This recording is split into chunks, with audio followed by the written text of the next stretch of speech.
Pada kesempatan yang bahagia ini, saya hanya ingin men-sharing beberapa petuah-petuah yang kita dapatkan dari para salaf atau dari dalil-dalil baik Al-Quran dan maupun As-Sunnah yang saya rasa penting untuk kita terapkan dalam kehidupan kita yang singkat ini. Karena kita semua sadar hidup kita hanya sebentar, hari bertambah, maka umur kita semakin berkurang dan perjanjian kita untuk bertemu dengan Allah semakin dekat. Sementara kita sadar bahwasanya modal kita untuk bertemu dengan Allah masih sangat kurang. Masih banyak umur dan usia dan waktu yang kita buang-buang tiada manfaat. Dan hanyalah penyesalan yang akan kita rasakan di kemudian hari. Dan semua kita akan menyesal. Hanya saja penyesalan tersebut bertingkat-tingkat. Ya. Semakin kita tidak fokus dalam kehidupan ini untuk akhirat, maka semakin banyak penyesalan yang akan kita rasakan pada hari kiamat kelak. Oleh kerana di antara nama hari kiamat adalah Yaumal Hasrah, hari penyesalan. Di antara nama hari kiamat adalah Yaumal Hasrah, hari penyesalan. Allah Subhanahu wa taala berfirman, ya, waji'a yauma idzin bi jahannam yauma idzi yatadzakkarul insanu wa anna lahu dzikra yaqulu ya laitani qaddamtu li hayati. Ketika didatangkan neraka jahanam pada hari kiamat kelak, maka yauma yatadzakkarul insan, maka pada hari itu setiap manusia akan sadar, akan ingat, wa anna lahu dzikra, dan percuma dia ingat ketika itu, tidak ada faedahnya. Dia berkata, yaqulu ya laitani qaddamtu li hayati. Dia berkata, seandainya dahulu di dunia saya melakukan amal saleh untuk kehidupanku yang sungguhnya, yaitu sekarang ini, kehidupan di akhirat kelak. Ibnu Katsir rahimahullah dalam tafsirnya menyebutkan, al-insan di sini yang menyesal mencakup seluruh manusia. Orang-orang kafir tentu menyesal, para pelaku maksiat tentu menyesal, dan orang-orang yang beramal saleh juga menyesal. Kenapa dahulu amal saleh mereka kurang?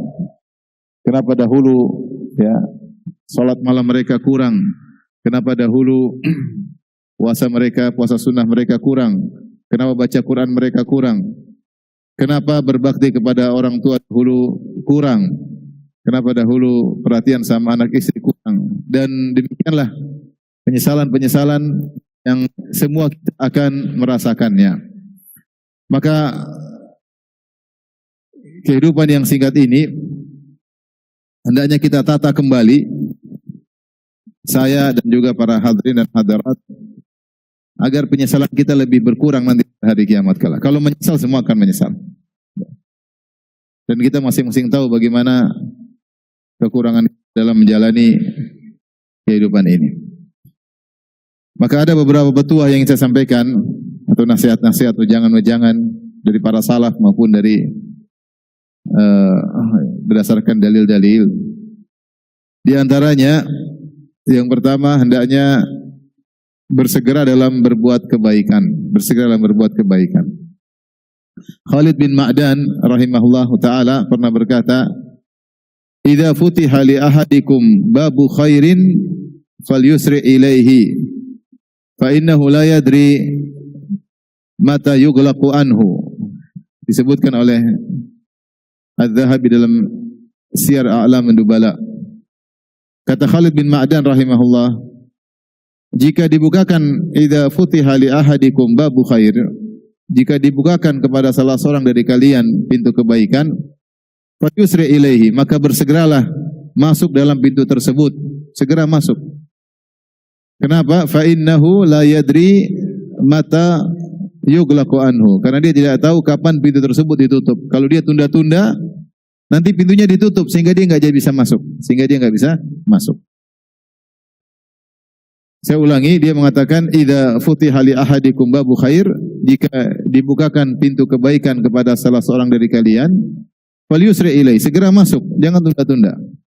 Fa innahu la yadri mata yughlaqu anhu, karena dia tidak tahu kapan pintu tersebut akan tertutup. Kalau sudah ditutup, dia tidak bisa bakalan masuk.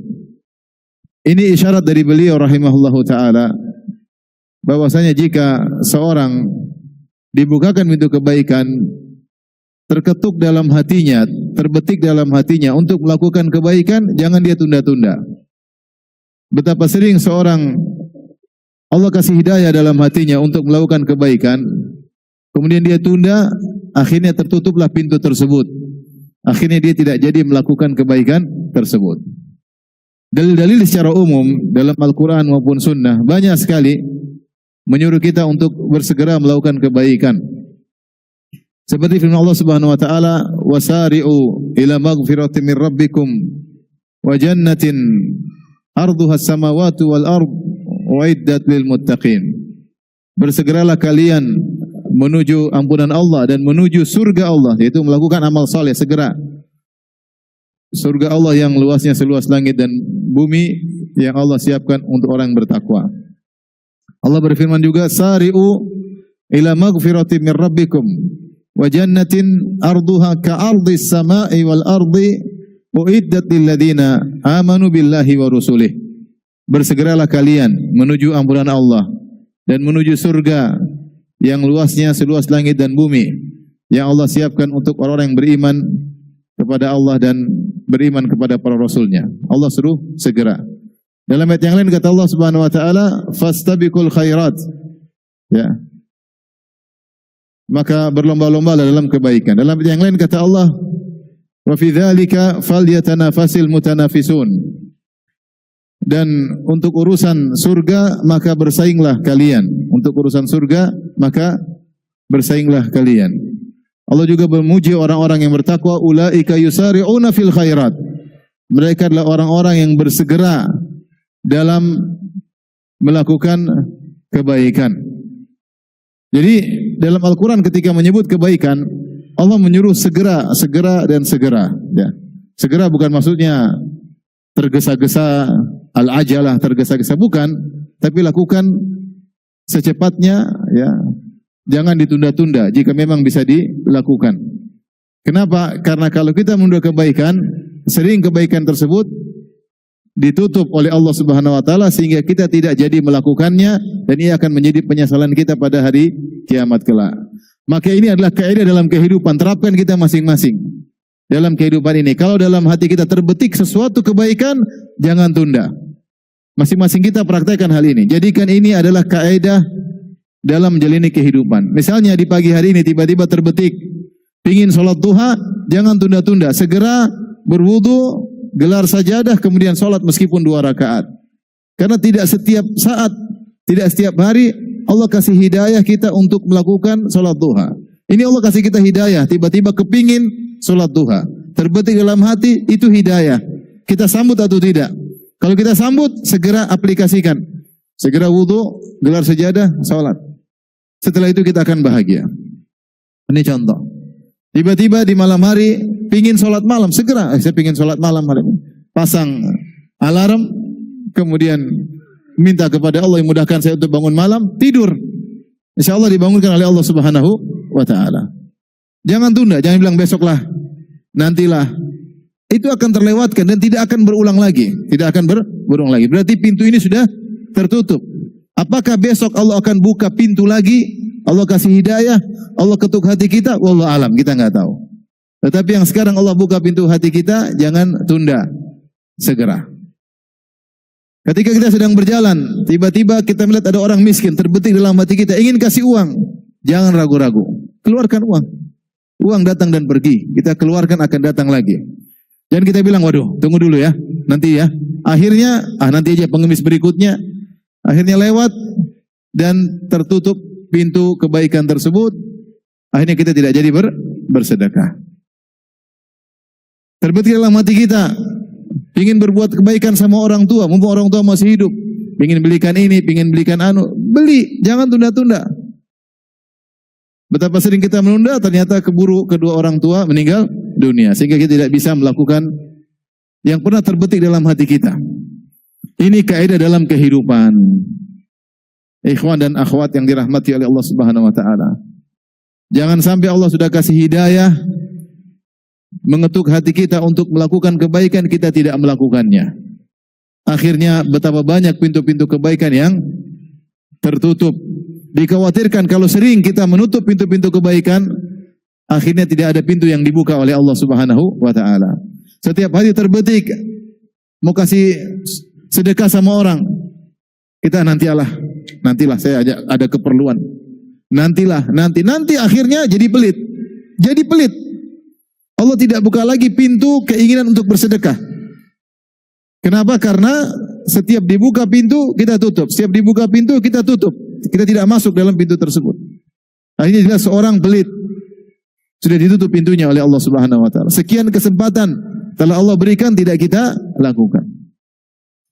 Makanya ikhwan dan akhwat, ini nasihat buat saya pribadi. Setiap kita ada niat kebaikan, jangan ragu-ragu. Hari ini tiba-tiba niat pingin silaturahmi, jangan ragu-ragu, jalan. Saya pingin kunjungi kakak, saya pingin kunjungi adik, saya pingin kunjungi tante, saya pingin telepon tante, jangan ragu-ragu, langsung. Terbetik tiba-tiba pingin telepon langsung, jangan ragu-ragu. Tiba-tiba pingin bantu seorang, jangan ragu-ragu. Tiba-tiba ingat kawan lama, ya Allah dulu dia baik sama saya, saya pingin kasih sesuatu, langsung, jangan ragu-ragu.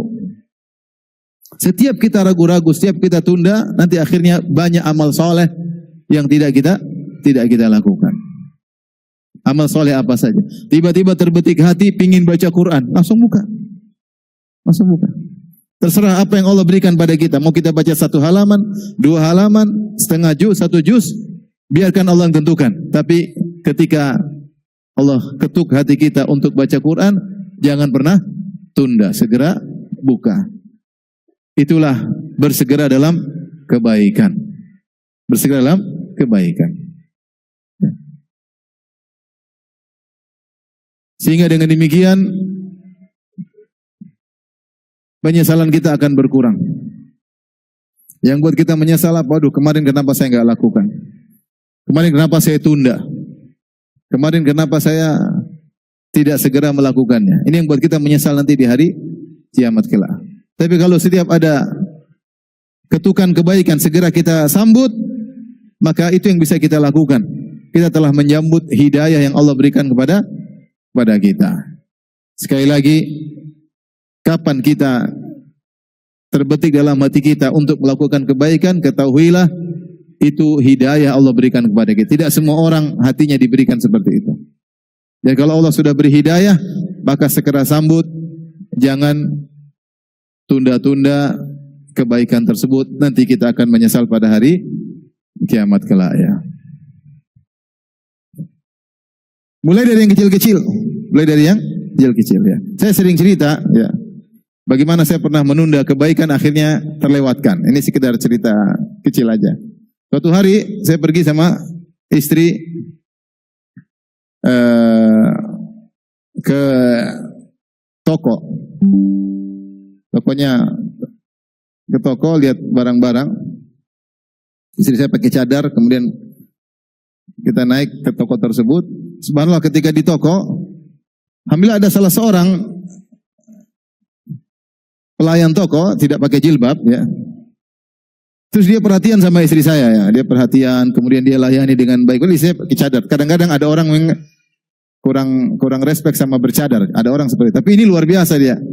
Dia tidak pakai cadar tapi dia respect sama istri saya. Dia layani, kemudian dia gini, istri saya nanya, dia tunjukin ya. Terbetik dalam hati saya, mau kasih dia uang waktu itu ya. Kasihlah mungkin 50.000 kayak, saya mau kasih, ini akhwat ya, saya mau kasih. Tapi kalau saya kasih nanti istri saya, ngapain kasih akhwat? Jadi akhirnya saya, nanti deh, saya tunda kebaikan nih, ada niat kebaikan, saya tunda. Akhirnya saya berpikir ketika itu, jangan sekarang nanti masalah, simpan dulu deh ya. Akhirnya selesai, kemudian saya turun sama istri saya. Jadi dia di lantai 2, saya turun pakai eskalator. Setelah turun saya bilang sama istri saya, "Afwan sayang, Abi ada keperluan, mau naik sebentar, ada sesuatu yang mau Abi lihat." "Oh iya silakan," saya naik. Saya cari itu akhwat. Tapi ternyata akhwat semuanya tidak pakai jilbab, saya tidak hafal tadi, pandangan saya kurang tajam tadi sama akhwat itu. Akhirnya saya bingung yang mana tadi. Akhirnya kebaikan lewat. Itu contoh. Dan saya sampai ingat sampai sekarang, kenapa saya tidak kasih saja. Kemudian saya akan jelaskan sama istri saya, tadi sama kamu perhatian. Istri saya insya Allah aman saja. Tapi saya tunda kebaikan tersebut dan akhirnya saya tidak kasih uang sama orang tersebut.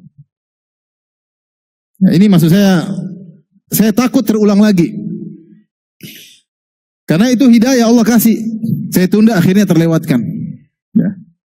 Pernah juga suatu hari saya karena tidak mau terulang lagi, saya berjalan sama teman saya. Tiba-tiba kita di suatu tempat lah, ada tukang sapu-sapu. Tahu-tahu kebetulan Allah kasih hidayah pada hati saya untuk kasih orang ini uang. Kalau saya nggak bawa uang, tapi ada teman kawan, pinjam uang dulu. Saya pinjam, saya kasih. Saya tidak ingin menyesal lagi. Ya. Kebetulan ada uang datang dan pergi. Uang datang dan ini kalau cuma 20.000, 30.000, 50.000, insya Allah ringan ya. Harusnya nggak usah mikir panjang ya. Kalau 1 juta mungkin mikir lah. Tapi kalau ada duit keluarin aja nggak. Uang datang dan pergi. Ya. Mau saya ikhwan betapa sering kita tunda kebaikan, akhirnya kebaikan tersebut lewat dan kesempatan itu tidak terulang lagi. Tidak terulang lagi. Maka ini kaidah dalam kehidupan. Kapan punya niat kebaikan selama kita mampu, ya, maka lakukan. Jangan tunda-tunda. Banyak kebaikan tidak perlu kita perhitungan, tidak perlu kita timbang-timbang. Bismillah langsung lakukan. Ada kebaikan yang perlu kita timbang. Misalnya, saya umroh enggak, ada keperluan lain, ini perlu ditimbang-timbang. Tapi banyak kebaikan yang ringan, tidak perlu kita timbang-timbang. Kasih orang 50.000, 100.000, 20.000, apa yang perlu ditimbang? Kasih aja. Ya. Uang kita masih ada, alhamdulillah. Mau sholat 2 rakaat, sholat duha, apa yang perlu ditimbang? Enggak ada. Ada jadwal, kecuali ada rapat atau baru kita perlu timbang. Enggak ada rapat. Sholat aja, apa susahnya? Baca Quran, apa yang mau ditimbang? Mau timbang baca Quran atau lihat medsos? Apa kenapa perlu ditimbang? Baca Quran aja. Terserah Allah mau kasih kita kesempatan baca selembar, 2 lembar, serahkan kepada Allah. Yang penting, hidayah tersebut kita sambut. Ini kaidah dalam kehidupan. Sebisa mungkin kita melakukannya. Baik, ini yang pertama. Yang kedua, ikhwan dan akhwat yang rahmatillah subhanahu wa ta'ala, dalam hidup ini, usahakan jangan meninggal dalam kondisi menzolimi siapapun. Usahakan meninggal dalam kondisi tidak menzolimi siapapun. Karena zalim itu berbahaya pada hari kiamat. Nabi SAW berkata, "Al-zulmu zulumatun yaumal qiyamah." Ya, ittaquz zulm, waspadalah kalian daripada perbuatan zalim, menzalimi orang lain. Fa inna dzulma dzulumatun yaumal qiyamah. Sungguhnya perbuatan zalim itu adalah kegelapan yang bertubi-tubi pada hari kiamat kelak. 2 tafsiran di kalangan para ulama. Apa maksudnya? Az-zulmu dzulumatun yaumal qiyamah. Kezaliman adalah kegelapan yang bertumpuk-tumpuk, bertubi-tubi pada hari kiamat kelak. Tafsiran yang pertama, zulm maksudnya adalah kesulitan, ya, kesulitan yang bertubi-tubi menimpa seseorang ketika di hari kiamat kelak. Kalau dia di dunia berbuat zalim, maka dia akan mengalami banyak kesulitan. Dia dibangunkan, dibangkitkan dalam kondisi sulit, di padang mahsyar dalam kondisi sulit, disidang oleh Allah dalam kondisi sulit, dihisab oleh Allah dalam kondisi sulit, dan seterusnya. Setiap tahapan-tahapan dalam rangkaian tahapan pada hari kiamat kelak, dia selalu merasakan kesulitan. Akibat apa? Akibat kezaliman yang dia lakukan di dunia. Ya. Oleh karenanya, kurabu yaumal qiyamah, penderitaan hari kiamat sangat berat. Tidak ada bandingannya dengan penderitaan di dunia. Makanya dalam hadis Rasulullah SAW bersabda, "Man naffasa an kurbatin, ya, kurbatin di dunia." Siapa yang mengeringankan beban saudaranya, penderitaan saudaranya di dunia, maka Allah akan menghilangkan penderitaannya di hari kiamat kelak. Allah akan menghilangkan penderitaannya di hari kiamat kelak. Siapa yang menghilangkan penderitaan saudaranya di dunia, Allah akan menghilangkan penderitaannya pada hari kiamat kelak. Para ulama membahas, kenapa Nabi tidak berkata, siapa yang menghilangkan penderitaan saudaranya di dunia, Allah akan hilangkan penderitaannya di dunia juga. Al-jaza min jinsil amal, balas sesuai dengan perbuatan. Nabi sekali lagi, Nabi tidak mengatakan siapa yang menghilangkan penderitaan saudaranya di dunia, Allah akan menghilangkan penderitaannya di dunia. Nabi tidak mengatakan demikian. Tapi Nabi mengatakan siapa yang menghilangkan penderitaan atau meringankan penderitaan saudaranya di dunia, Allah akan hilangkan penderitaannya di hari kiamat kelak. Karena penderitaan hari kiamat kelak tidak bisa dibandingkan dengan penderitaan di dunia. Dunia ini sesusah-susahnya kita, semenderita-menderitanya kita, sesakit-sakitnya kita, sesedih-sedihnya kita, nggak ada apa-apanya dengan penderitaan hari kiamat. Nggak ada apa-apanya. Nggak ada apa-apanya. Penderitaan hari kiamat sangat-sangat dahsyat. Bayangkan, belum diapa-apain, baru dikumpulin saja di padang mahsyar. Dibangkitkan dalam kondisi tidak berpakaian, hufatan, uratan, gurlan, buhman. Belum kondisi, belum disunat, tidak berpakaian, tidak beralas kaki, tidak ada yang dibawa terik matahari, jaraknya satu mil. Itu saja sudah penderitaan luar biasa. Belum diapa-apain, belum mulai sidang, belum mulai hisab, belum. Jadi penderitaan hari kiamat tidak bisa dibandingkan dengan penderitaan di dunia. Nah, siapa yang berbuat zalim di dunia, maka dia akan merasakan penderitaan yang luar biasa. Setiap fase tahap yang dia lewati di akhirat, dia akan mengalami penderitaan. Bahkan Nabi mengatakan, zulumatun, penderitaan yang bertumpuk-tumpuk. Ini tafsiran pertama, bahwasanya berbuat zalim mengakibatkan kegelapan yang bertumpuk-tumpuk, maksudnya penderitaan yang bertumpuk-tumpuk pada hari kiamat kelak. Tafsiran kedua, siapa yang melakukan kezaliman, maka dia akan sulit melewati sirat. Karena sebelum orang-orang masuk dalam tahapan sirat, ada namanya zulmah. Zulmah itu kegelapan luar biasa. Maka kemudian dia harus melewati sirat. Ketika dia melewati sirat, dia membutuhkan cahaya untuk bisa melihat sirat tersebut. Siapa yang tidak punya cahaya, dia akan terjungkal masuk dalam neraka jahanam. Nah, orang yang berbuat zalim, kegelapannya bukan satu, kegelapan bertumpuk-tumpuk, gelap gulita, tidak ada cahaya sedikit pun. Disebut dalam hadis, ada yang cahayanya cuma sejempol, ada cahayanya tinggi seperti gunung, ada cahayanya seperti pohon. Dia lihat terang benderang, dia bisa jalan, semakin banyak amal solehnya. Orang berbuat zalim, cahayanya mati. Jangankan sejempol, mati, tidak ada cahaya sama sekali. Kegelapan gelap gulita, sehingga dia tidak bisa melihat sirat, sehingga dia akan terjungkal masuk dalam neraka jahanam. Ini semua akibat berbuat zalim. Karenanya, ketika ada seorang menulis surat kepada Ibnu Umar radhiyallahu ta'ala anhuma, "Aniktub ilayya al-ilma kullahu," wahai Ibnu Umar, tolong tuliskan kepadaku seluruh ilmu. Kau sudah punya ilmu. Ibnu Umar alim di antara para ulama, para sahabat junior. Ma'ruf meriwayatkan banyak sekali hadis-hadis Nabi SAW. Ada orang minta tolong sama dia, tolong tuliskan ilmu seluruhnya. Maka Ibnu Umar radhiyallahu anhu menjawab, al-ilmu katsir. Ilmu itu banyak, mau ditulis semuanya enggak cukup. Walakin, tetapi kesimpulan ilmu, ini istata'ta antalqallah khafifadh dhahr, khamisal batan, kafal lisan, mulaziman lil jamaah faf'al. Kata Ibnu Umar, tetapi kalau kau mampu, ilmu banyak, tapi ini kesimpulan ilmu. Kalau kau mampu bertemu dengan Allah, meninggal dunia dalam kondisi khafifadh dhahr, punggung kamu ringan, tidak membawa hak orang lain, tidak merampas hak orang lain. Kalau kau mampu meninggal tidak membawa hak orang lain, tidak merampas hak orang lain, tidak ada beban hak orang lain.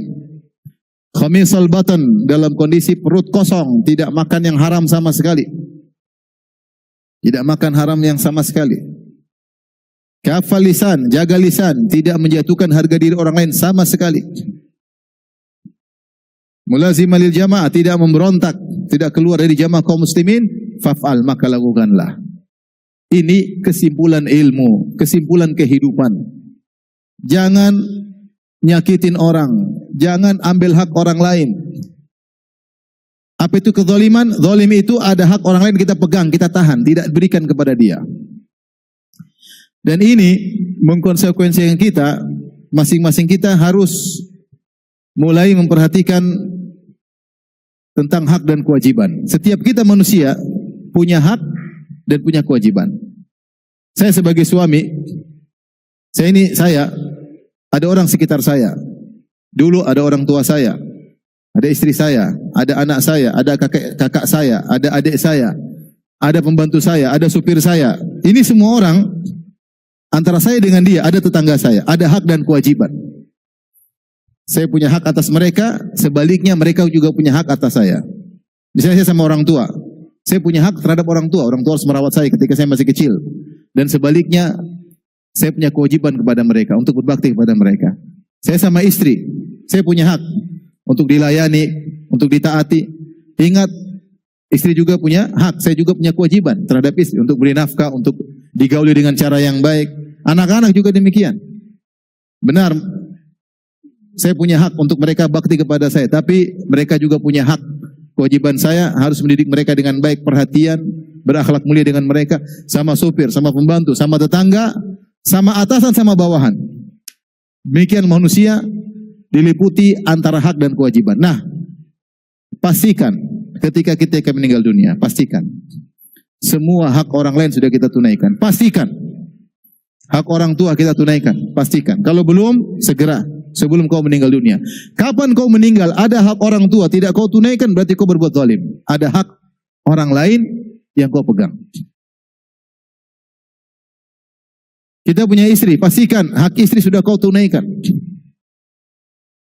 Wanita juga pastikan hak suami dia tunaikan. Jangan sampai dia tidak tunaikan hak suami. Makanya dalam hadis Rasulullah sebutkan, banyak wanita masuk neraka jahanam. Kata Nabi SAW, ya ma'syaran nisa tasaddaqna, wahai para wanita, bersedekahlah, fa inna kunna aktsara hatabi jahannam. Karena kalian banyak penghuni neraka jahanam. Ada seorang wanita berkata, 5 ya Rasulullah. Kenapa ya Rasulullah? Kata Rasulullah SAW, fa inna kunna takfurna al-ashir, wa tukthirna syakah, wa tukthirna al-la'nah. Kalian tidak bersyukur kepada suami, kufur kepada kebaikan suami. Ya, di antara bentuk kufur tidak menunaikan hak suami. Suami sudah melakukan kewajibannya, tidak disyukuri, tidak ditunaikan hak suami. Masih suka mengeluh, waktu khirna syaka, suka mengeluh. Ngeluh dengan kehidupan, ngeluh dengan suami. Ya. Suka melaknat, suka mengumpat, sehingga membuat kalian mudah masuk neraka jahanam. Maka di antara sebab wanita tidak masuk surga, membuat mereka masuk neraka jahanam, kenapa? Tidak menunaikan hak suami. Maka masing-masing kita, suami atau istri, pastikan seluruh hak orang terdekat kita sudah kita penuhi. Kita cek satu-satu. Mudah kita cek. Ayah saya bagaimana? Sudahkah saya tunaikan hak ayah saya? Sebagai anak. Hak ibu saya, sudahkah saya tunaikan? Saya masih pelit. Ibu suruh saya mampu, tidak saya lakukan.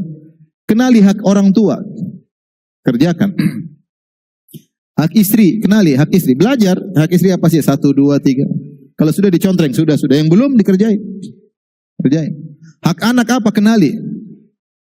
Berakhlak mulia dengan mereka, membimbing mereka, sabar dengan mendidik mereka.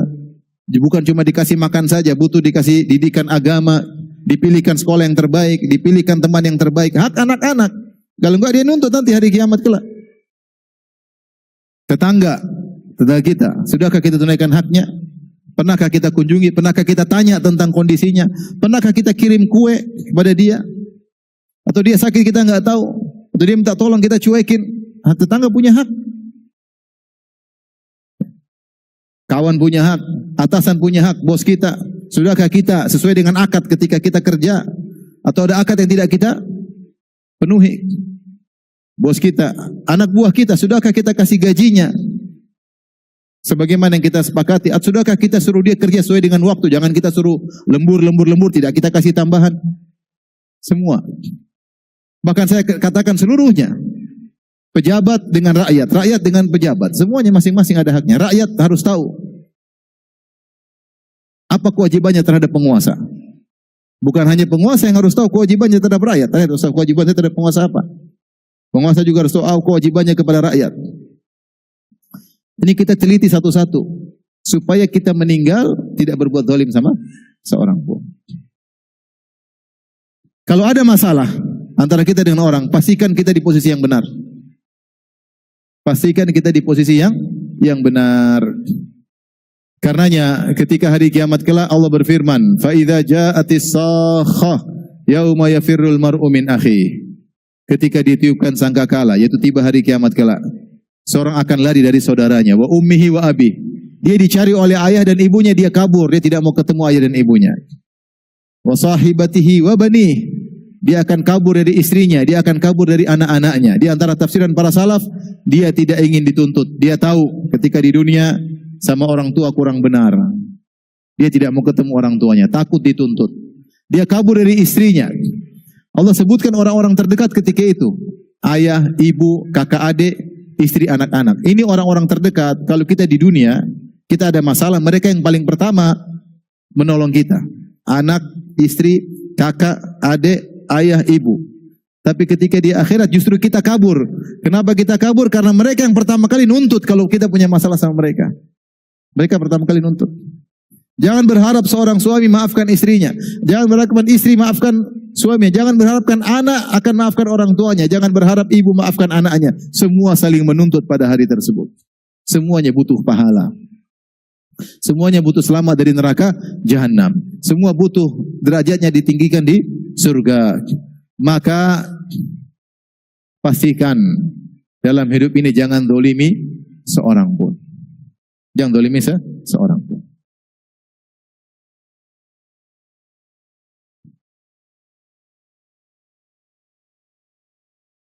Kita bahaya kalau dolimi orang. Saya subhanallah pernah, saya takut aja waktu di Madinah, karena saya juga nggak pandai naik mobil. Naik mobil, harusnya maju, saya malah mundur. Salah pasang gigi. Saya mundur nabrak mobil orang. Truk. Orang tersebut nggak ada di mobilnya. Subhanallah. Saya tungguin. Ini terjadi 2 kali. Kalau saya pergi bisa aja, saya tungguin. Akhirnya dia datang. Setelah dia datang, saya bilang, maaf akhi, tadi saya nabrak dan lepas anunya apa? Platnya lepas karena agak keras. Dia tanya, kamu mahasiswa? UIM? Iya. Oh enggak apa-apa. Maksudnya mahasiswa nggak punya duit. Ini kejadian. Pernah juga kejadian. Saya nabrak juga gitu. Kurang canggih naik mobil. Sama, saya mundur nggak lihat-lihat. Tahu-tahu nabrak mobil orang. Orangnya nggak ada. Saya nungguin. Akhirnya dia datang. Maaf, ini nanti saya bayar, saya ganti. Kalau kata, nggak apa-apa. Tambah lagi nggak apa-apa, kata dia, nggak apa. Yang penting selesai. Tidak ada urusan di akhirat. Coba kalau saya pergi, dia mungkin jengkel urusan di akhirat. Ya akhi, ketika Rasulullah SAW berkata, ada seorang bersumpah untuk mengambil harta orang lain. Kata Rasulullah, siapa yang dimenangkan dalam suatu perkara, maka jangan ambil potongan api neraka. Kata seorang sahabat, ya Rasulullah, wa in qadiban min arab, meskipun hanya satu kayu siwak saya ambil dari dia. Kata Nabi, wa in qadiban min arab, meskipun kau hanya mengambil satu kayu siwak, kalau dengan cara yang haram, kau akan masuk neraka jahanam. Mengerikan. Di mana kemudian dalam perkara kita ambil tanah orang. Oh, alhamdulillah. Kita ambil harta orang. Siwak berapa harganya? Mungkin 1 real. Cuma 4.000 rupiah, 5.000 rupiah. Itu bisa bikin masuk neraka jahanam. Gimana kalau kita ngambil harta orang? Banyak. Gimana kalau kita kerja kongsi kemudian kita ngambil harta orang? Kita yang berbuat zalim. Maka saya katakan, dalam hidup ini pastikan, kita nggak mungkin tanpa masalah. Semua orang pasti punya masalah. Dia masalah sama istrinya, dia masalah sama anaknya, dia masalah sama orang tuanya mungkin dia masalah sama tetangganya, mungkin dia masalah sama temannya, dia masalah sama atasannya, masalah sama bawahannya. Pastikan kalau kamu bermasalah, kamu di jalan yang benar, kamu di posisi yang benar. Jika tidak, repot hari kiamat kelak. Repot. Maka berusaha seorang ketika meninggal dunia tidak berbuat zalim sama seorang pun. Tadi nasihat Ibnu Umar. Ini istata'ta antal qallah. Kalau kau mampu bertemu dengan Allah. Khafifaz zahar. Punggung dalam kondisi ringan, tidak membawa hak orang lain sama sekali. Khamisal batan, tidak makan harta yang haram sama sekali. Pastikan halal. Kafal lisan, tidak menyakiti orang lain dengan lisanmu. Faf'al, maka lakukanlah. Ini dalam kehidupan ini jangan berbuat zalim sama orang lain sama sekali. Mau ngomong tahan dulu. Mau tulis tahan dulu. Mau komentar tahan dulu. Ini nyakiti dia enggak hatinya? Nyakiti nanti kalau saya ditanya hari kiamat, saya bisa jawab enggak? Kalau enggak bisa jawab enggak usah. Tahan diri.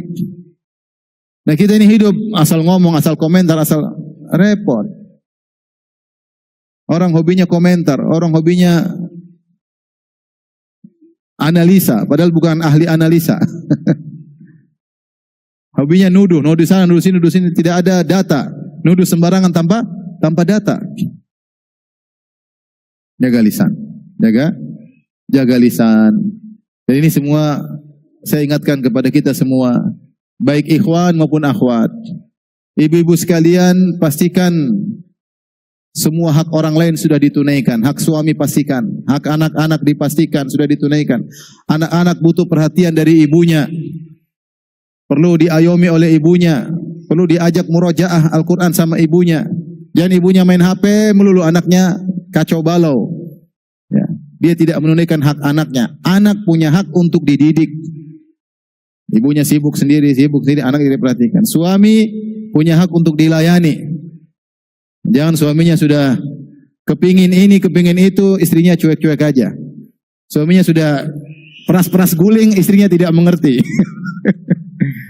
Ingat, ada hak suami harus ditunaikan. Ya. Karena sebagian wanita pura-pura tidak tahu kalau punya apa? Kewajiban sama suami. Intinya berusaha meninggal dunia, tidak memegang atau menanggung hak orang lain. Jangan sampai. Sama pembantu, kalau punya pembantu, tugasnya sesuai enggak? Jangan dibebani dengan beban yang lebih berat. Kalau dibebani dengan berat, kasih tambahan atau ikut bantu dia. Jangan suruh sana, suruh sini, melebihi kewajibannya. Kita zalim. Mungkin dia tidak bisa ngomong, dia diam aja, tapi kita telah berbuat zalim sama dia, memerintahkan dia lebih daripada kewajaran. Ya. Kalau jual beli barang, para pedagang, kalau sudah orang kirim barang, bayar, jangan ditunda-tunda pembayarannya, kecuali ada perjanjian. Waktu pembayarannya sebulan setelah penerimaan barang. Kalau ada perjanjian nggak ada masalah. Tapi kalau tidak ada perjanjian, segera bayar. Jangan tunda-tunda. Ingat Nabi bersabda, "Matalul ghani zulmun." Orang yang mampu bayar hutang, dia tunda-tunda, maka dia terjerumus dalam kezaliman. Semakin banyak, semakin lama dia tunda, padahal dia mampu bayar, maka argometer kezalimannya, dosanya berjalan terus. Ini penyakit orang-orang. Kalau dia punya utang sama orang, tidak segera bayar. Pingin beli lagi, utang nggak dibayar-bayar, padahal dia mampu. Lain halnya kalau kamu tidak mampu, uzur. Ini kamu mampu. Sudah waktunya jatuh tempo bayar hutang, tidak bayar-bayar. Barang sudah datang, supplier sudah kirim barang, tidak bayar-bayar. Dia butuh cash flow-nya. Kita tidak bayar-bayar, kasihan dia. Tidak ada halangan, tidak mau bayar. Kapan kita tunda-tunda, berarti ada hak orang lain kita tahan. Hak orang lain kita tahan. Saya para ulama bahas tentang masalah zakat. Zakat saja, uang zakat kan hak orang, hak mustahiqin. Ya, orang-orang yang berhak menerima zakat. Jangan kita tahan-tahan, segera bayar, itu uang orang. Kalau kita tunda, kita berdosa. Kecuali ada maslahat besar, adapun kita nanti aja, zakat nanti aja, nanti nggak boleh. Kalau tiba waktu bayar zakat sekarang, bayar sekarang. Bahkan boleh kita bayar sebelum haul. Tapi sudah datang haul, waktunya bayar zakat, kita tunda-tunda, nanti, tanpa ada maslahat yang jelas. Kalau ada uzur, ya, ada uzur. Nggak ketemu orang miskin, ya. Mau kasih siapa? Nggak apa-apa ditunda. Tapi mana nggak ada orang miskin? Orang miskin banyak atau tidak? Banyak. Kapan kita tunda, semakin tunda, argo dosa jalan terus. Kenapa? Ada hak orang lain yang kita tahan. Intinya jangan pegang hak orang lain deh. Jangan pegang hak orang lain. Waspada, berusaha meninggal tidak memegang hak orang lain. Saya termasuk orang yang paling berat kalau ada yang titipin duit untuk bagi-bagi, saya juga bingung. Saat ini tolong, kasih orang lain ya, jangan saya. Karena saya takut terlambat, takut salah kasih orang. Ada amanah, saya harus bagi misalnya duit untuk orang miskin kayak untuk ini amanah. Kadang-kadang saya takut juga, takut saya salah kasih, takut saya tunda. Akhirnya nanti hisab pada hari kiamat kelak. Jadi intinya, berusaha meninggal, tidak ada hak orang lain yang kita pegang. Jangan kita zalimi seorang pun. Karena terkadang musuh kita pada hari kiamat bukan orang jauh, orang dekat. Istri kita sendiri, suami kita sendiri, anak kita sendiri, ibu kita, ayah kita, tetangga kita, yang menuntut pada kerabat kita, yang menuntut kita pada hari kiamat kelak. Baik, berikutnya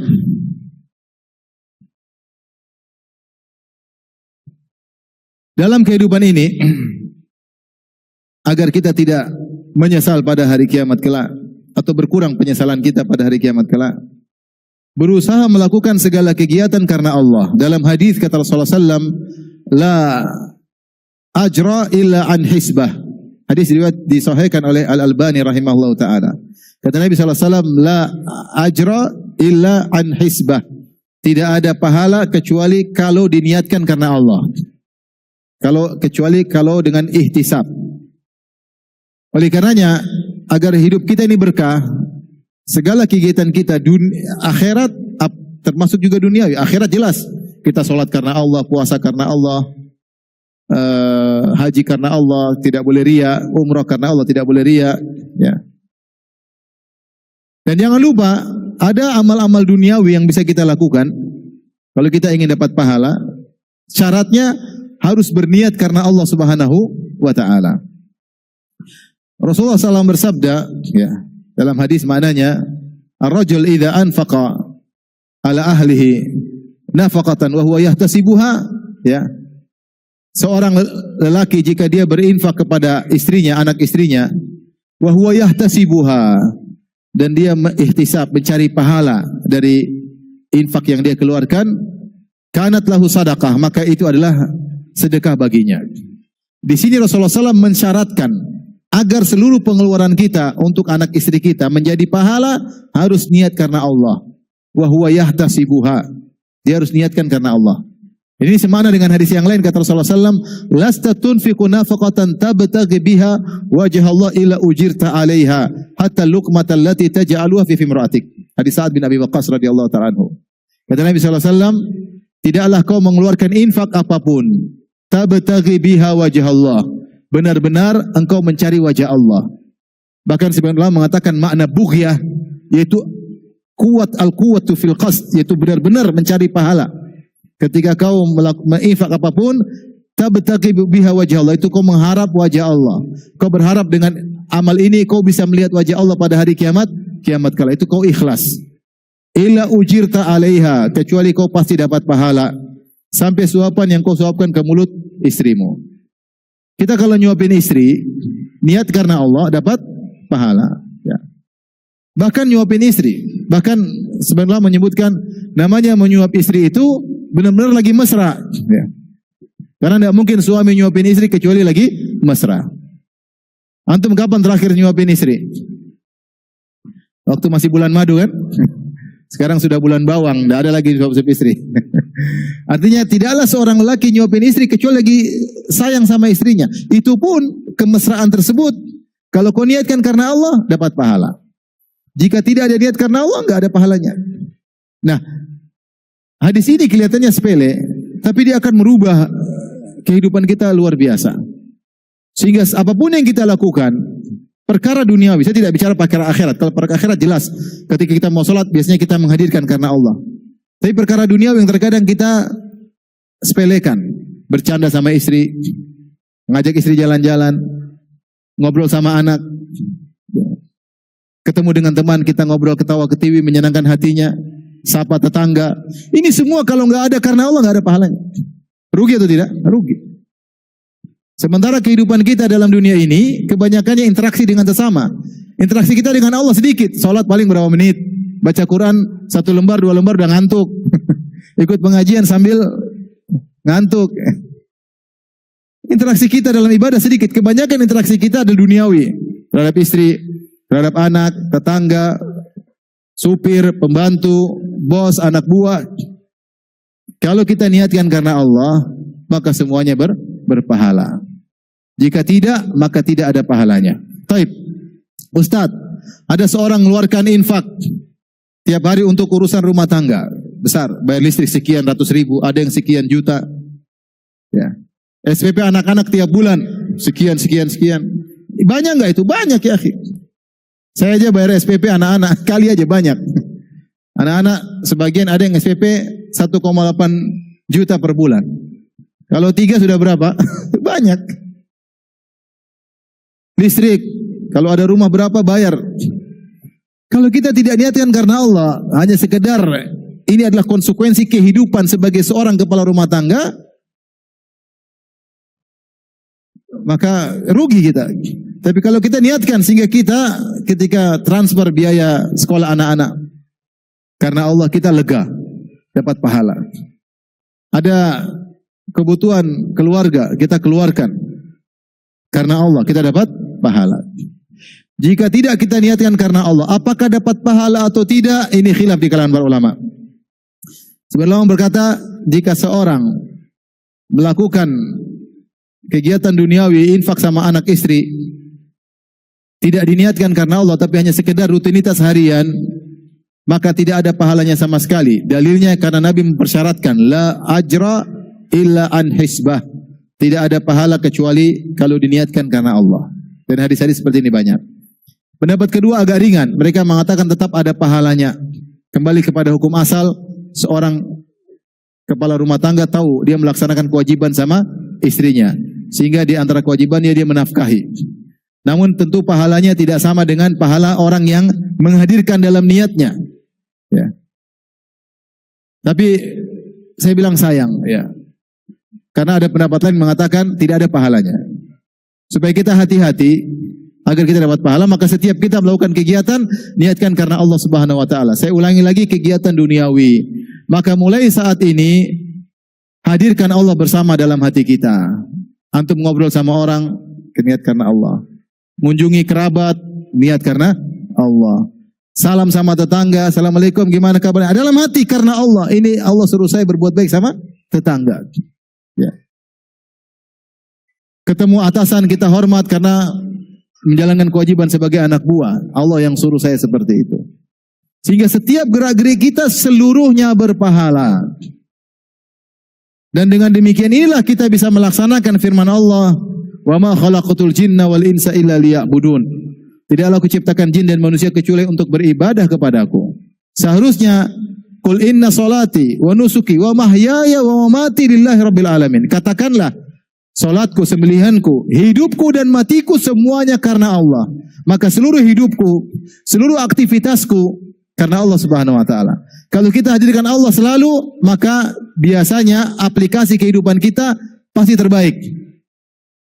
Contoh seorang dokter ketika dia ngobati orang, ketika dia bilang karena Allah, maka dia akan layani pasien dengan baik. Karena dia ada di balik ini cari pahala. Maka dia akan beri resep yang terbaik. Jangan cari obat yang mahal-mahal aja. Dia akan kasih resep yang terbaik. Dia akan main dengan baik. Mungkin orang ini menjengkelkan tapi dia lain dengan baik. Kenapa? Karena Allah. Berpengaruh. Seorang suami ketika dia beraktivitas dengan istrinya, karena Allah, dia akan sabar dengan istrinya.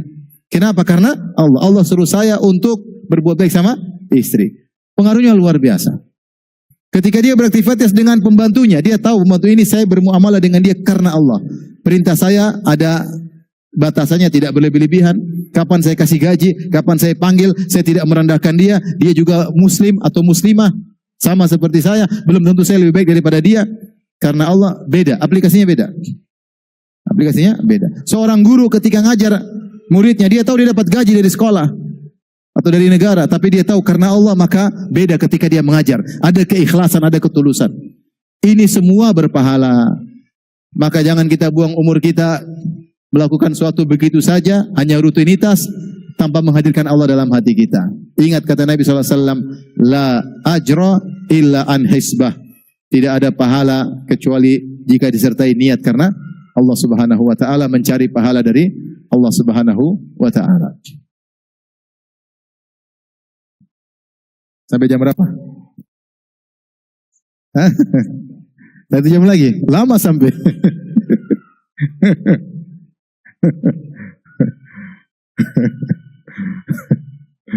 Macam kuat saja dengar-dengar.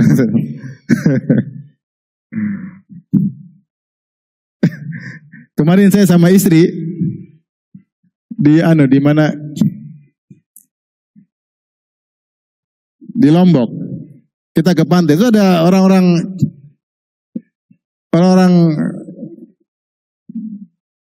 non lah, orang-orang bule ya. Buka-buka aurat. Baru sapu istri bilang, macam cantik saja.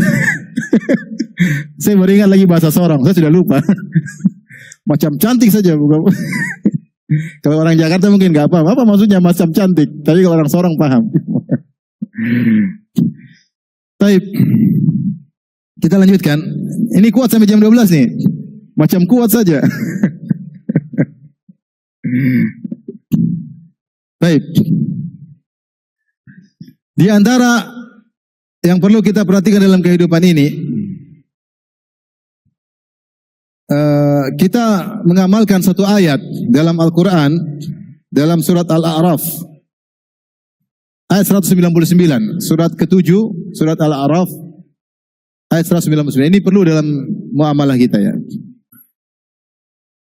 Bahkan kata sebagian ulama, seperti kata Syekh Sa'di dan juga ulama-ulama yang lain, ya, hadhil ayatu jami'atun li husnil khuluq ma'an nas. Ini ayat yang paling komprehensif terkait dengan akhlak terhadap orang lain. Kalau ditanya ayat apa yang paling mendalam tentang akhlak kepada orang lain, ayat ini. Bagaimana kita bermuamalah dengan orang lain. Ini ayat. Dalam surat Al-A'raf ayat 99 kata Allah Subhanahu wa taala, "Khudzil afwa." Maafkanlah. Wa amur bil urfi. Perintahlah kepada yang ma'ruf. Wa a'rid 'anil jahilin, dan berpalinglah dari orang-orang jahil. Khudzil afwa wa amur bil urfi wa a'rid 'anil jahilin. Maafkanlah, serulah kepada kebaikan, dan berpalinglah dari orang-orang yang jahil. Ini ayat disebut oleh para salaf adalah ayat yang paling kompleks dalam masalah akhlak kepada orang lain. Saya bacakan ya maksud ayat ini. Perkataan Syekh Sa'di dalam tafsirnya. Bisa juga baca dalam tafsir Ibnu Katsir, tafsir Al-Baghawi yang ringan dalam tafsir Sa'di. Dia berkata, "Hadhil ayah jami'atun li husnil khuluqi ma'an nasi wa ma yanbaghi fi muamalatihim." Ini adalah ayat yang kompleks dalam masalah akhlak mulia. Mengumpulkan seluruh akhlak mulia ya terhadap orang lain, dan bagaimana cara muamalah yang seharusnya kita bersikap terhadap orang lain. Kemudian beliau menjelaskan, "Falladhi yanbaghi an yu'amala bihin nasu an ya'khudhal afwa." Maka muamalah yang seharusnya dilakukan oleh seorang bersikap terhadap orang lain, bersikap memaafkan. Apa maksudnya maafkan? Bukan maafkan kesalahan dia, bukan. Ma samahat bihi anfusuhum wa masahula alaihi minal a'lami wal akhlaq, minal amali wal akhlaq. Fala yukallifuhum ma la tasmahu bihi taba'i'uhum. Bal yashkuru min kulli ahadin ma qabalahu bihi min qawlin wa fi'lin jamilin aw ma huwa duna dhalik. Wa yatajawazu an taqsirihim wa yaghuddu tarafahu an naqsihim wa la yatakabbaru ala saghir li saghrihi wa la naqisil aqli li naqsihi wa la al-faqir li faqrihi. Saya terjemahkan. Maknanya adalah seorang hendaknya memaafkan atau menerima. Al-afu tu khudil afu, maksudnya menerima. Menerima sikap orang lain terhadap dia, kebaikan yang bisa dia lakukan. Maksudnya begini, kalau kita punya teman kita ternyata dia baiknya segitu-segitu. Dia orang kaya misalnya. Kita lihat rumah dia mentereng besar. Mobilnya harganya miliar. Ternyata kalau ngajak kita makan cuma makan bakso 10.000 misalnya. Jangan kita paksa lebih dari sudah. Dia mampunya cuma kasih traktir kita bakso 20.000. Kita jangan menuntut lebih daripada itu. Ya sudahlah. Dengan itu kita tenang. Hudhil afwa. Yang nyaman bagi dia adalah mentraktir kita bakso 20.000. Jangan kita bilang kau itu mobil mewah. Jangan. Sudah biarin aja. Yang dia suka sebenarnya sudah. Jangan berharap lebih dari dia sudah baik, syukuri. Dia sudah mentraktir daripada dia nggak kenal kita, nggak traktir kita. Jangan berharap lebih daripada itu. Dalam hidup ini tidak semua sesuai dengan keinginan kita. Jangan kita bilang harusnya kau teman harusnya begini, harusnya begini. Ini contoh sederhana. Contoh kita punya kakak dan punya adik misalnya. Kita bilang kakak harusnya begini. Kenapa kakak? Udah biarin aja. Kakak kita baiknya cuma segitu, ya sudah kita maafkan. Kita punya namanya adik harusnya begini. Ternyata dia tidak seperti itu. Maka kita jangan terlalu berharap. Ya udahlah. Yang dia bisa baik kepada kita sekedarnya kita terima. Sisanya kita maafkan. Ini buat kita nyaman dan kita melakukannya karena Allah Subhanahu wa taala. Kita punya tetangga. Ternyata dia jarang sapa kita. Jangan kita balas, dia tidak saya, kita sapa. Dia tidak, ya udahlah biarin aja. Jangan kemudian kita kenal begini, kenal begitu, kenal. Hidup itu jangan seperti itu. Yang manusia bisa bikin sama kita segitu, ya terima aja. Yang tidak mereka lakukan, jangan dipaksa. Yang mereka salah, maafkan. Dengan begitu, engkau telah memiliki akhlak yang terbaik. Mengamalkan ayat ini. Ini ayat paling kompleks dalam berakhlak.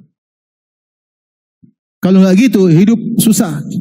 Harusnya ipar tuh begini, masa ipar enggak? Harusnya kakak tuh begini, harusnya adik tuh begini, harusnya ponakan begini, harusnya tetangga begini, harusnya menderita sendiri. Menggantungkan kebahagiaan sama orang lainnya. Udah, yang dia lakukan, kalau kamu mau nasihati baik-baik. Tapi enggak usah dendam, enggak usah jengkel, biar aja sudah. Manusia melakukan begitu, terima. Menerima apa yang bisa kebaikan dia lakukan. Dia hanya bisa segitu, ya sudah. Jangan paksa. Jangan paksa. Ini maksudnya khuzil afwa. Maka jangan bebani mereka dengan yang tidak pas dengan tabiat mereka. Bal yashkuru min kulli ahadin. Maka tetapi harusnya hendaknya dia berterima kasih kepada siapapun yang melakukan kebaikan kepada dia. Ya. Perkataan baik ya sudah, segi pisahnya segitu ya sudah, syukran, jazakallah khair. Meskipun di bawah daripada itu, harusnya dia mampu, tapi dia melakukan yang di bawah, tidak apa-apa. Kita bilang syukran, jazakallah khair. Wa yatajawazu an taqsirihim, dan memaafkan kekurangan mereka. Wa yaghuddu tarfahu an naqsihim. Kalau mereka punya kekurangan, tutup mata, jangan dilihat-lihat kekurangannya. Manusia begitu, tidak ada yang sempurna. Tidak ada yang sempurna. Dengan begitu hidup kita nyaman. Karena kita tidak menggantungkan kebahagiaan kita kepada orang lain. Dan kita tidak terlalu banyak menuntut terhadap orang lain. Yang bisa mereka lakukan kita terima, yang tidak bisa mereka lakukan kita maafkan. Wala yatakabbaru 'ala shaghir, jangan merasa sombong kepada orang yang kecil. Lisigori, karena dia masih muda, masih kecil, kita jangan sombong. Wala naqisil aqli naqsihi, jangan sombong terhadap orang yang akalnya kurang. Justru kita kasihani, justru kita berbuat baik kepada dia. Yang kita bilang dasar bodoh, dasar otak nggak nyambung, dasar jangan. Walal fakir li fakrihi, jangan rendahkan orang miskin karena kemiskinannya. Bal yu'amilul jami' bilutfi, tetapi dia mensikapi semua orang dengan cara yang lembut. Wal muqabala bima taqtadihil hal, dan membalas mereka dengan yang sesuai, yang kondisi yang menuntut bagaimana balasnya dengan cara yang baik. Wa tansharu lahu suduruhum, dengan sikap yang buat hati mereka nyaman. Ya. Jangan dia buruk kita balas keburukan, enggak usah. Sikapnya senyum aja, oke, enggak apa-apa. Enggak bisa ya enggak apa-apa. Jangan dipaksa. Jangan dipaksa. Kemudian kata Allah, wa'mur bil urfi, seru kepada kebaikan. Tidak ada salahnya kalau dia punya kekurangan kita nasihati. Cara yang baik, bukan karena dendam. Cara yang baik, gimana kalau kamu begini, gimana kalau kamu begini. Namanya kita menyuruh kepada kebaikan. Mengajak orang lain untuk berbakti sama orang tua, untuk memaafkan, untuk mendamaikan, dan yang lain kebaikan-kebaikan yang banyak. Kemudian yang terakhir, wa'arid anil jahilin, berpalinglah dari orang bodoh. Orang bodoh banyak, tidak tahu bersikap yang baik dengan kita, komentar berlebihan, menilai yang tidak benar terhadap kita. Jangan digubrisin, jangan ditanggapin. Kalau kita ikuti menanggapi semua komentar orang bodoh, kita akan ikut bodoh. Kalau setiap orang gila kita komentari, maka kita yang jadi orang gila. Orang akan mengatakan orang gila kok dikomentari. Ya sudah, namanya orang bodoh, wa'arid, berpalinglah. Kalau ada orang tidak bisa kita nasihati, maka ketahuilah dia dalam golongan orang bodoh, maka berpalinglah. Jangan ditanggapi, jangan digubrisi, jangan ditantangi terus. Ya udah. Ya orang jahil, Allah suruh kita berpaling. Agar kenapa? Kamu tidak capek. Agar kamu tidak capek. Ini salah satu akhlak yang mulia dalam menjalani kehidupan ini. Ya. Jangan berharap sama orang melebihi yang dia mampu. Dia berbuat kepada kita segitu, ya terima aja. Lebih daripada itu ya sudah. Jangan kita bilang seharusnya kamu begini, kamu namanya kawan-kawan apa kayak kamu kayak gini. Janganlah, nggak usah. Dia mampunya cuma traktir bakso 20.000 ya sudah. Jangan kamu bilang pizza. 100.000. Ya ada pisang goreng 5.000. Oleh karenanya dengan begitu kita nyaman. Karena banyak orang di sekitar kita tidak ada yang sempurna, kita pun tidak sempurna. Kerabat kita tidak sempurna, kakak kita tidak sempurna, adik kita tidak sempurna, kita pun tidak sempurna, istri kita tidak sempurna, anak kita tidak sempurna. Yang dia mampu, alhamdulillah. Yang lainnya kita maafkan. Kalau mau nasihatin, nasihat cara yang baik. Dengan demikian kita akan hidup nyaman dan tidak bergantung kebahagiaan kita. Kebahagiaan kita tidak tergantung dengan orang sekitar kita. Masih Ustaz? Hah? Sudah? Ada tanya jawab tidak? Ada ya. Baik. Satu lagi, mungkin terakhir, kan? Di antara kaidah dalam kehidupan ini, dalam menjalani kehidupan kita, ini yang keberapa ini? Keenam. Hendaknya kita bertawakal kepada Allah dalam segala urusan. Dan di antara doa Nabi sallallahu alaihi wasallam, Ya Hayyu ya Qayyum bi rahmatika astaghits faslih li sya'ni kullah wa la takilni ila nafsi tarfata ain. Wahai Al-Hayyu yang Maha hidup, Al-Qayyum. Al-Qayyum maksudnya yang Maha tegak dan menegakkan yang lainnya. Allah Maha tegak, tidak butuh kepada yang lainnya, dan dialah yang menegakkan yang lainnya. Langit dan bumi tegak karena Allah, manusia bisa tegak karena Allah. Maka disebut Al-Qayyum, yang Maha tegak dan menegakkan yang lainnya, yang mengurusi yang lainnya. Ya. Birahmatika astaghits, dengan rahmatmu aku mohon pertolongan. Yaitu sayangilah aku adalah hambamu. Engkau adalah Tuhanku, engkau yang menciptakan aku.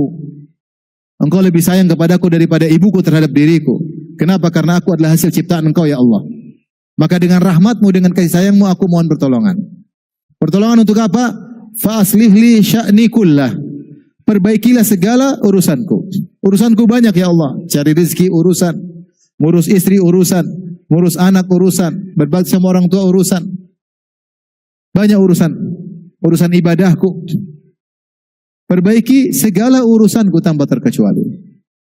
Wala takilni ila nafsi tarfata ain, dan jangan kau biarkan diriku bersandar kepada diriku sendiri meskipun hanya sekejap mata. Suatu kehinaan jika Allah meninggalkan seseorang.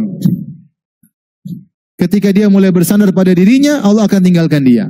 Maka jangan sekali-sekali seorang bersandar kepada dirinya, bersandar kepada kemampuannya, bersandar kepada kecerdasannya, bersandar karena kesehatan tubuhnya, bersandar karena kepengalamannya, bersandar karena jabatannya. Jangan. Kalau kita bersandar pada diri kita, kita telah bersandar kepada zat yang sangat lemah. Kita tahu kita sangat lemah. Kita ini lemah sekali. Belum apa udah marah, belum apa udah nangis. Datang nyamuk cium, kena malaria. Lemah sekali. Datang virus corona mati. Lemah sekali manusia. Lemah sekali. Lemah. Jantung kita butuh berdetak. Kalau hentikan, kita langsung mati. Kita ini lemah. Siapa yang bersandar kepada dirinya, dia telah bersandar kepada zat yang sangat lemah. Wawasan kita sangat sedikit. Ya. Cakupan kita mikro. Kita nggak tahu masa depan, kita nggak tahu masa lalu, kita nggak tahu hal yang sisi yang kita lihat cuma sedikit. Maka data kita untuk menganalisa sangat sedikit. Maka kalau kita bersandar pada diri kita, kita telah bersandar kepada zat yang sangat lemah. Kita tahu diri kita lemah, kita tahu. Kita lemah. Di hadapan istri kita nggak bisa berkutik. Di hadapan anak-anak terkadang kita luluh, kita lemah sekali. Di hadapan bos kita nggak bisa apa-apa. Siap. Nggak bisa apa-apa. Lemah. Udah kedinginan, mau badan kekar kedinginan. Nggak bisa apa-apa. Nah, badan besar ke Madinah, 2 derajat kedinginan. Baru kedinginan. Lemah, nggak kuat. Lemah, manusia lemah. Maka jangan bersandar pada zatmu yang lemah ini. Bersandar kepada Allah. Maka doanya kita berkata, wala takilni ila nafsi tarfata ain. Kepada engkau lah aku bertawakal ya Allah. Jangan serahkan diriku kepada diriku meskipun hanya sekejap mata. Nah, doa ini mengkonsekuensikan yang kita baca pagi hari, petang hari. Mengkonsekuensikan kita dalam segala kegiatan serahkan kepada Allah. Makanya kalau kita keluar rumah kita bilang bismillahi tawakkaltu 'ala Allah. Maka berusaha kita menghafal doa-doa. Kita mau kemana doanya baca. Karena kalau dengan berdoa berarti kita bersandar kepada Allah. Bersandar kepada Allah. Subhanallah. Sebagian ulama menyebutkan orang yang bertawakal kepada Allah, mereka ini orang yang berada di puncak keimanan tertinggi. Makanya ketika Nabi SAW menyebutkan orang-orang yang masuk surga tanpa adab dan tanpa hisab, tidak dihisab langsung nyelonong masuk surga. Siapa mereka? Adalah orang yang bertawakal. Ketika Rasulullah SAW berkata kepada para sahabat, wa ma'ahum sab'una alfan yadkhulunal jannata bighairi hisabin wala adab. Dan di antara umatku ada 70.000 orang masuk surga tanpa adab dan tanpa hisab. Sungguh suatu kenikmatan luar biasa. Tidak diadab, tidak dihisab, langsung nyelonong masuk surga. Sementara dihisab sangat berat. Urusan kita banyak, mau dihisab berat. Urusan harta, urusan hisab mata, hisab telinga, hisab lisan, hisab tulisan, banyak sekali. Hisab terkait istri, terkait anak, terkait kerjaan, banyak sekali. Tiba-tiba ada orang ini masuk surga tanpa hisab. Orang sedang ngantri dihisab, dia nyelonong masuk surga. Siapa orang-orang ini yang masuk surga tanpa adab dan tanpa hisab? Rasulullah jelaskan. Humul ladzina la yastarqun. Orang-orang yang tidak pernah minta untuk diruqyah. Dia ruqyah diri sendiri atau dia sabar. Dia bertawakal kepada Allah. Wala yaktawun, dan dia tidak pernah berobat dengan besi yang dipanaskan. Wala yatatayyarun, dan tidak pernah mengkait-kaitkan nasib sial dengan angka tertentu, dengan hewan tertentu. Tidak pernah bilang pamali-pamali, enggak. Di akhir kata Nabi, wa ala rabbihim yatawakkalun, dan mereka bertawakal kepada Rabb mereka. Inilah yang menyebabkan mereka masuk surga tanpa hisab, karena mereka senantiasa bertawakal. Sebagian ulama mengatakan, kenapa seorang yang bertawakal tidak dihisab? Karena dalam segala kegiatannya, dia serahkan kepada Allah. Dia serahkan kepada Allah. Dia serahkan kepada Allah. Dalam segala kegiatannya, dia serahkan kepada Allah. Ketika dia serahkan kepada Allah, berarti Allah yang handle itu semua.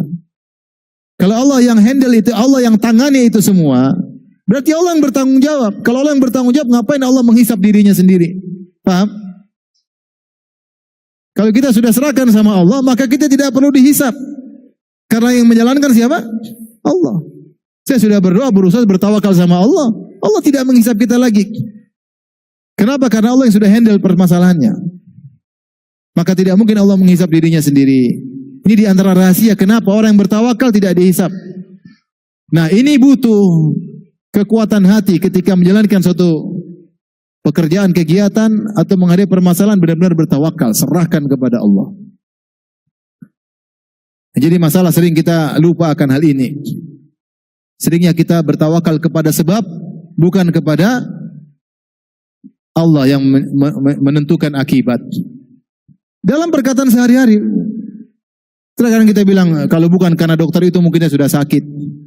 Kalau bukan karena petugas ini mungkin saya sudah celaka. Memang gitu.